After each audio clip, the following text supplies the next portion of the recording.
So we come back from the behemoth of a chapter that was chapter 233. This chapter ending with Gojo saying that he'll pull out an unlimited hollow technique that he apparently doesn't use in this chapter, but I'm absolutely sure that it will come into play in the future. With all that being said, let's get into this chapter. So we start off with Yuta gripping his sword, stating that he's entering the battle. Kashimo then tells him to get back here and to not interfere, saying at least you're not next. And you really gotta look at this panel between Yuta and Kashimo just staring at each other. It goes so hard, man. Especially seeing Yuta this pissed, we never see Yuta that angry. And I don't know why, but the way that Kashimo and Yuta's personalities are clashing here, it really reminds me of like a Goku Vegeta dynamic or some sort of rivalry like that. Anyways, after Kashimo says what he has to say to Yuta, Hakari agrees with him, telling Yuta to calm down. Kashimo is right about this. Gojo has only allowed us to enter the battle if he's gotten weaker than us. Yuta then retorts saying it's case by case and Sukuna's domain is disabled right now. If Rika and I enter, I can definitely help by handling the two Shikigami. And the self-proclaimed Hakari victim has a point here. Things like this are certainly case by case. Jujutsu battles are way too intricate and just anything can happen in them. I get what he's saying here. But when it comes down to it, we all know who Big Bro in this room is, so they gotta listen. Maki then says if anybody's going, it's me. And yeah, we do need to send the father out, so I get what she's saying. She tells Yuta to not forget her role, and we're thinking that if you're defeated, then some of the insurance will be gone. Yuta argues back against Maki, saying that if we win against Sukuna, we won't even need that insurance. We should take a gamble. Yuji then comes in and says, Yuta, go for it. We need it. Somebody tell Yuji that the big boys are talking right now. But all jokes aside, I do think that Yuta's correct here. They should take a gamble. That's what all sorcery is about. That's what all Jujutsu battles are about. Gambles, gambles, gambles. And Yuta's right here. If I were in that room, I'd be agreeing with Yuta. And a lot of people may see Yuta as unreasonable here, but you have to understand that this is what Yuta's entire character revolves around, protecting the people that are close to him. So to see Yuta get up, frustrated, and willing to fight back against everybody in this room arguing against him, I think that's some strong characterization from Gege, and I really like that. That whole protecting his friends thing about Yuta is exactly why he's a special grade and why he was able to regain his powers after even losing Rika. Because again, protecting these people that gave him a reason to live, that's all he lives for. So obviously he's gonna be so pissed, and if anything, he'll be the first one to run out. Gege Akutami then says, you guys don't understand anything. Yuta and Yuji are just like, damn, we know. Mei then says, Gojo and Sukuna have different winning conditions. Gojo just has to win against Sukuna, because together, they'll be able to handle Kenjaku. But as for Sukuna, even if he wins against Gojo, he will have to fight everybody else in Jujutsu High without a break. Hakari then comes in and says, he must have a trump card that he's saving, and if we all go out, he will use it.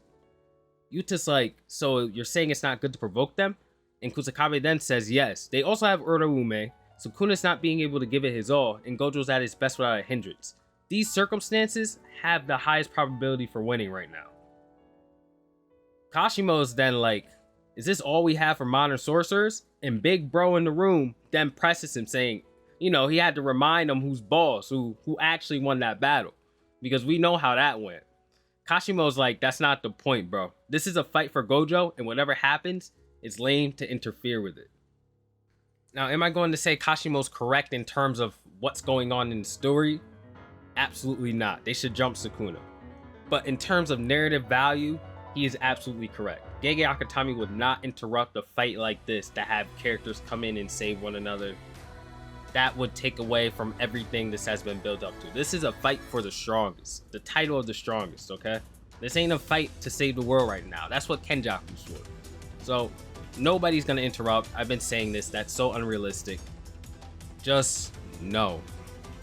We come back to the fight, and Gojo's on his back foot, running away from both Mahoraga and Agito. Mahoraga slides to the back of Gojo and attempts to attack him from behind. And what Gojo does is, he dashes forward and hits Agito with a black flash, while simultaneously dodging Mahoraga's slash. This is the testament to both Gojo's ability to fight in hand-to-hand combat and his agility. But even after such a powerful attack, Agito just brushes it off and regenerates. Gojo then grabs his tail and rips it off. and even that does nothing, as it just regenerates stat attack as well. Gojo then says, the new way that I inherited the Great Serpent, the Morn Tiger, and the Round Deer. The point is, the healing effect of Madoka has not been adapted to the Limitless, but I will have to destroy it in one shot, just like I'll need to with Mahoraga. Mahoraga then slashes a bunch of rocks towards Gojo, to which Gojo stops with the Limitless, and then Mahoraga presses up with another slash. But of course Gojo's able to dodge this and retaliate with a spinning hook kick.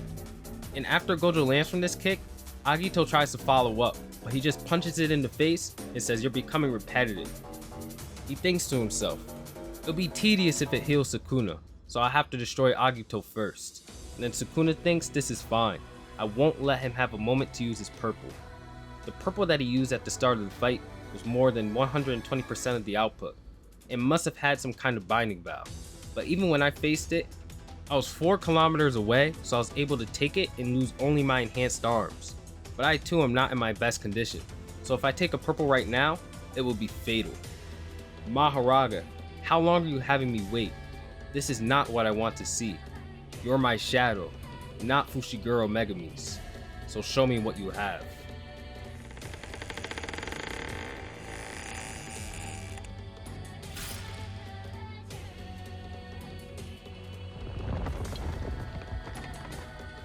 Good. Everybody's then in shock, with Kusakabe asking Mahoraga can use his slashes. Yuji then says just like Sukuna's, and then Shoko points out that this is not good because Gojo's healing is currently weak. As Mahoraga and Agito come in, Sukuna comes out of his shadow and lands a kick on Gojo. All 3 of them pressure him, with Agito being the first to land a direct hit on Gojo. But Gojo then says, I've been thinking for a while, you're not strong enough to be here. He then grabs Agito and uses a blue maximum output. And as his blue is flying around Shinjuku, it's stated that 40 seconds later, again, Gojo Satoru, Hollow Technique Purple, will leave a scar in Shinjuku. In the battle now enters its climax. The chapter ends. So obviously I can't be crazy for calling this the best chapter in the series. I think even that last page with Gojo looking up into the sky, just all damaged, that's absolutely fire. That's got to be like in the top 10 last pages of a chapter in all of Jujutsu Kaisen. Speaking of that last segment though, I do believe that what this is saying is that Gojo will be using purple in 41 seconds. Essentially, this is telling us what will happen in the future. And if that's the case, it just makes the ending of this chapter even better. The Infowars segment of this chapter was absolutely great as well. I love to see all the big high tiers kind of arguing amongst each other and trying to figure out a plan for what will happen after this fight. Especially Yuta and Kashimo's, I won't say confrontation because they weren't really going at each other, but they were both kind of pissed, and I like that. They both seem to have a really cool rival dynamic, although they may not outright be rivals. We also finally find out the ninth Shikigami. We don't know what it looked like or its ability, but I guess it's called Morn Tiger. Very interested to find out what this thing can do and if Sukuna or Megumi will ever use it in the future. However, I doubt it.